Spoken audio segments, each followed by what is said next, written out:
The Denver Broncos picked up the W on Sunday, baby. That's what they do. Case Keenum came out, threw 3 interceptions, and they still got the win. Defense kept them in that game. The interceptions didn't faze him. He didn't go sulk on the sidelines like some quarterbacks do when they throw picks. He came back out, and he was bound and determined to get this offense moving and humming and keep the flow going, and that's what he did. 329 passing yards, 3 touchdowns on 39 attempts for 25 completions. Yes, he had the 3 INTs, but you average all that out, it's about 84%, which is pretty damn good.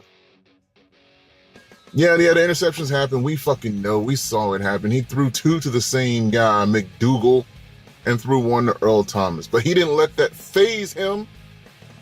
He still did the damn thing, and we still got the W, baby. Don't matter about all that shit. Yeah, he'll clean that up. He'll fix that. He'll iron that out, and this team could be fucking scary if he gets that fixed. If they get these interceptions down to where he was last year, where he wasn't, he only threw 7 all last year. So if we get that down to where he doesn't throw any, maybe 1 here, 1 there, and we're putting up points and moving the ball, watch out. Everybody's like, the Denver Broncos, they suck. No. They are a team you got to keep an eye on. The defense is damn good. Bradley Roby, you let me down on a couple plays last week. You better fucking rebound because Pac-Man Jones is coming for your fucking job. The defense held up. Kept them in the game. Because without the defense holding up that way, they could have got destroyed. Could have been a bad game for Denver. 3 turnovers. But Case Keenum, like we said, only threw 7 interceptions all of last year. But he only averaged about 30 attempts out of the whole season. You take all of the attempts he had all season, you divide them by the games he played in, and it averages about 32 to 30 attempts. So we need to keep it in that range. Don't go any higher. Don't go like 45, 50 attempts. Keep it around the 33, 34 attempts a game. But we all know, with a new device, with a new toy, because this is Case Keenum's brand new toy. It's like the PS4, PS5 when it comes out. There's going to be bugs. They know what bugs they have. They saw them last week. Interceptions. Tone them down. Pull back on them. But we all know Case Keenum is not the upper echelon of quarterbacks. He's not your Tom Brady, your Aaron Rodgers. He's not those guys.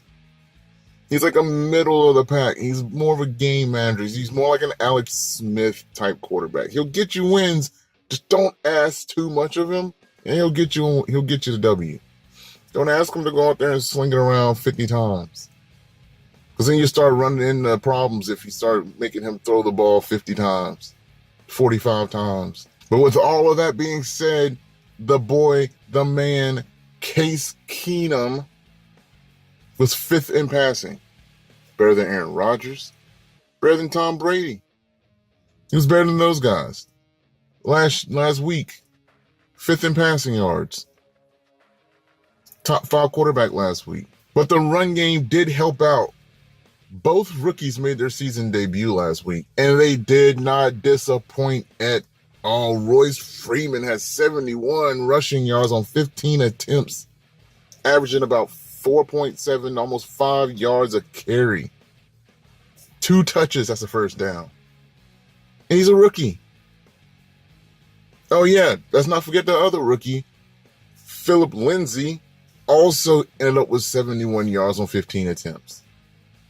But he also got in the passing game a little bit, targeted 3 times, caught 2 passes for 31 yards and a touchdown. Representing the number 30, Maha, salute to you. You represent number 30 well.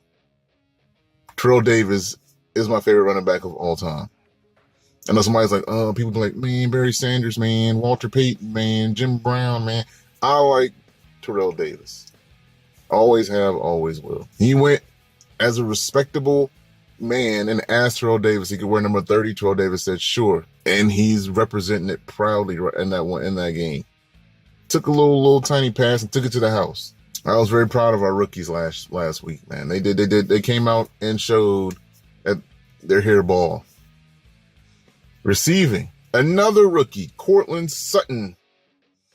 I think that guy is going to be something special later on down the road, man. Like, keep an eye on Courtland Sutton. That guy, he's going to be something else.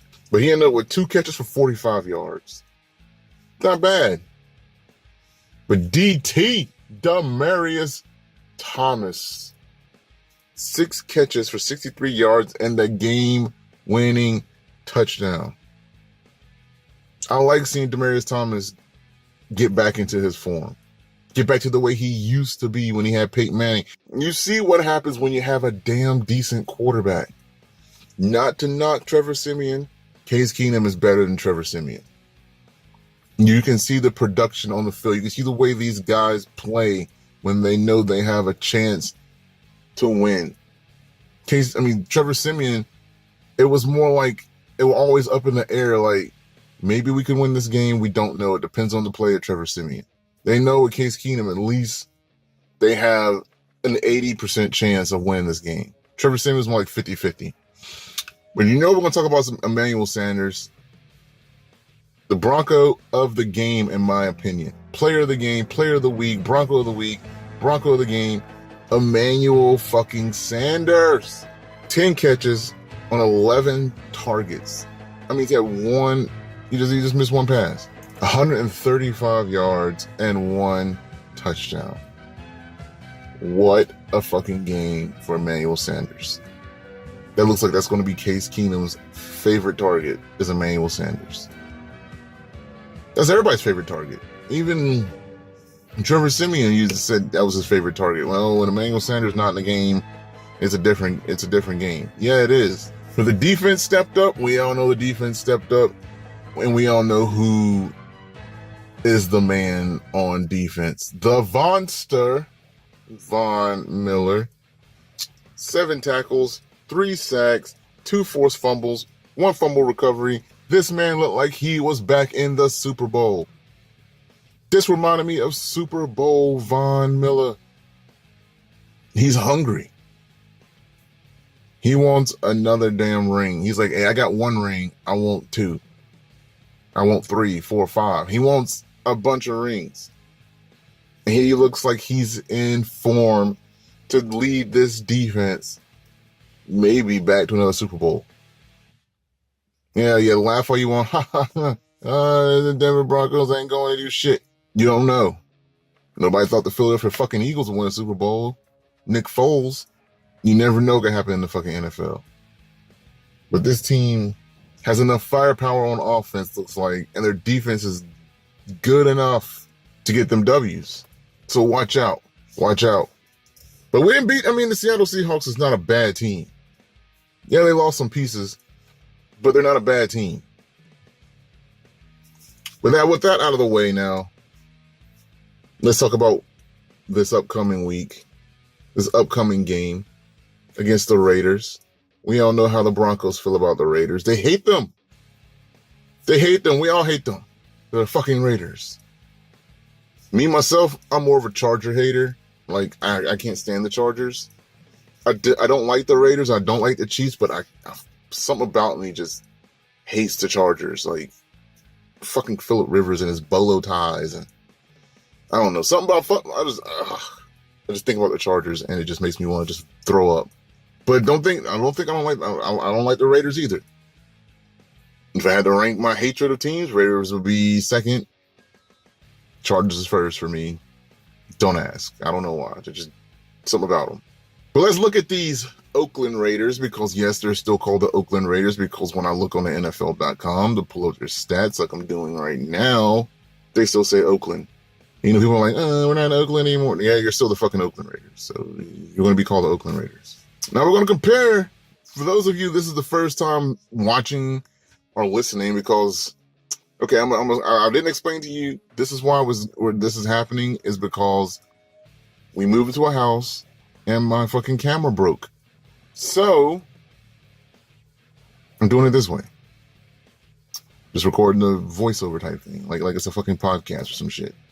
But anyways, we're gonna look at the Oakland Raiders offense first. Start off. They put up 13 points last week, 28th in the league. The only teams that did worse than them were the Falcons, the Cardinals, the Bills, and the Cowboys. Yeah, that's bottom of the league in fucking points. And they were at home. That's the thing. You were at home and put up 13 fucking points, and they got shut out pretty much in the second half. Now, they did good. They had 395 yards on offense, which makes them ranked 8th in the league. So they're top 10 in yards. 300 passing yards, which is expected from a Raiders team with Derek Carr. He's going to sling the ball around. He's going to throw it a lot. So they're ranked 9th in the league in passing, which is not bad. And they had 95 rushing yards. Oh man, it's the first game. Yeah, we know it's the first game. I know it's the first game. I still got to go by what happened last week, and this is what happened. It's the first game, but still, this is the stats that they put up. Derek Carr was 40 attempts, 29 completions for 303 yards. It's about 72%. 3 INTs, no touchdowns. Case Keenum still had 3 INTs, but he had 3 touchdowns too. And they still won the game. The guy we got to focus on, it's not Marshawn Lynch. It's not Derek Carr. It's Jared fucking Cook. 9 receptions for 180 fucking yards. And the Denver Broncos' weakness is tight ends, and Jared Cook went off last week. That has to be one of the main focuses, is stopping the damn tight ends. The Denver Broncos' weakness is tight ends. Even the tight ends from the Seahawks even did some shit last week. We're going up against a good tight end, and if we don't slow Jared Cook down, we could get roasted. They could get roasted. I mean, yeah, he had 180 receiving yards, but he didn't have a touchdown, but we gave up touchdowns last week. We gave up passing touchdowns. So that could be the scary point that the Raiders have over the Broncos, is that they have a good tight end. That's the point. That's the one thing that scares me about the Raiders is their tight end, Jared Cook. I'm not scared of Jordy Nelson. I'm not scared of none of them other, Amari Cooper. It's fucking Jared Cook, because he's going to be looking towards Jared Cook often. Let's take a look at their defense. Their defense allowed 33 points, which has them ranked 26th in the league. They allowed 365 yards, 21st, ranked 21st.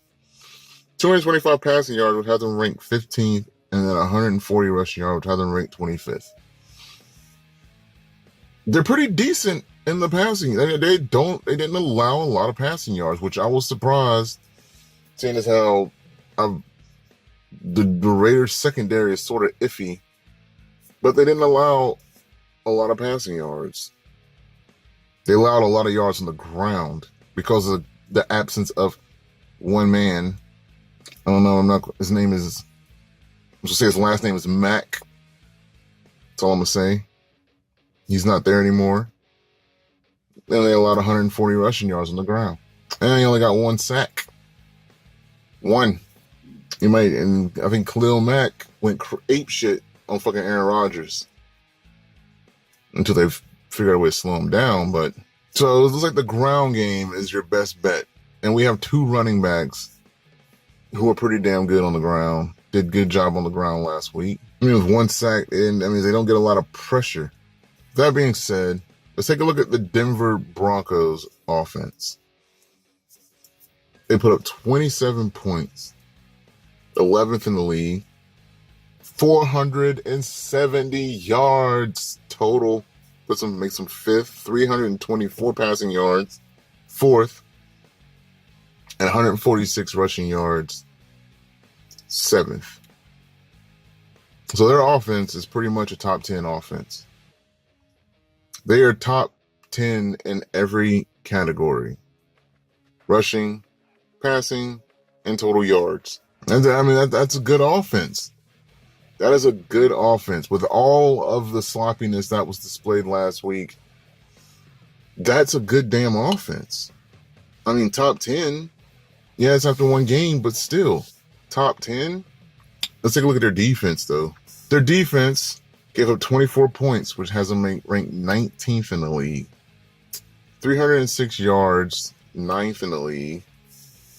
242 passing yards, which is 19th in the league. And 64 rushing yards, which has them ranked 3rd. You're not going to get a lot of anything on the ground on them. Passing yards, they're sort of stingy on passing yards. I mean, they're ranked 19th. They're pretty much even. They're pretty much similar to, in my opinion, to the Oakland Raiders when it comes to the passing yards. They don't give up a lot of passing yards. 242, that's not that much. Total yards, 9th. I mean, they give up some yards. They'll give up some yards to you. But you're not going to run it on them. It's just, I mean, 64 rushing yards. Yeah, I mean, they don't have. Now, I'm going to say this. Yes, the Seahawks do not have an elite running back. Marshawn Lynch will probably be the first. This will be the first test for the ground game, for the ground and pound or ground control, whatever the hell they call themselves. This will be their first test against Marshawn Lynch. We'll see how they hold up. Last year, they stuffed them the first meeting, I think. They didn't allow any yards hardly on the ground last year. The ground control, ground run stopping game was on point. And speaking of the defense, 6 sacks. They sacked Russell Wilson 6 damn times. We don't see that. I don't see that happening again, because we know that the offensive line of the fucking Oakland Raiders, there's some big boys up there. There's some big dudes on that offensive line. It's going to be hard. Von Miller had trouble last year against those guys because they were some big dudes. They outweighed our defensive line last year by like 400 pounds. Those are some big motherfuckers up there. So it's going to be hard to get to Derek Carr. When you get the opportunity to get him, you got to get him. Like I said, we got to watch Jared Cook. If we allow Jared Cook to go off, we'll lose this game.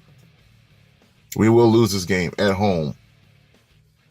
And we can't go 0-1 in a division. We got to win a division. Yeah, we won last week, but that was an NFC opponent. We got to win this divisional game Sunday to basically pretty much start making our statement that we are not here to fuck around. So what I expect from this game is Case Keenum to come out balling and limit the turnovers. I also expect Derek Carr to limit the turnovers as well. To attempt to limit the turnovers. With the way they played last week, I feel like Derek Carr is going to go at. If they pass the ball, he's going to go right at the middle. He's going to go right at the linebackers with the tight end coverage. He's going to go right at Bradley Roby. Bradley Roby's got to have his head on a fucking swivel this week, because I don't think Derek Carr will go at Chris Harris. Because we saw Bradley Roby gave up some plays last week, and I feel like Bradley Roby needs to have his head on a fucking swivel this week, or he's going to get roasted and toasted, and he's going to be sitting the bench, and Pac-Man Jones is going to come in. I have confidence in Bradley Roby. I don't want him to fail. I want him to succeed as a Bronco. I want him to be that elite shutdown corner, but he's got to clean some shit up too. He fucked up last week on a couple plays. We can't have that again, or we'll lose this game. I do have the Denver Broncos winning because it's at home. And I have him winning because this is John Gruden's second game. He's still trying to get, he's still trying to get adjusted to the way back to coaching because he's been gone for a while. You can't just leave somewhere for like 10, 15 years and then come back and be like, okay, let's just pick up where we left off. That's not how that happens. So he's going to have to get back into the swing of things. I feel like we might be catching him at the right time. But anyways, that's all I got this week. Denver Broncos, I feel like will win. If everything plays out the way I hope it will, and we can shut down Jared Cook, we can shut down the run, which will force Derek Carr to have to throw the ball more to his receivers. Denver being at home, this could be a 10-point game. Yeah, they lost 33-13 last week, but this is a divisional game. And we know divisional opponents are they play you a lot tougher than, other opponents because they know you better. They know your tendencies better than other teams do that don't play you twice a year. So it could be anywhere between a 7 to 10 point game. I'm going to go on the high end of that and say 10. Because I feel like being at home, Denver will have the home field advantage. So there you go. Final score, if I say 10-point game, will be what? I don't know. They scored 13 points last week. I'll give them 17 points. So 27-17. There you go. 27-17. Broncos go 2-0 to start off the season. That's all I got this week. So you know how this ends. Go Broncos!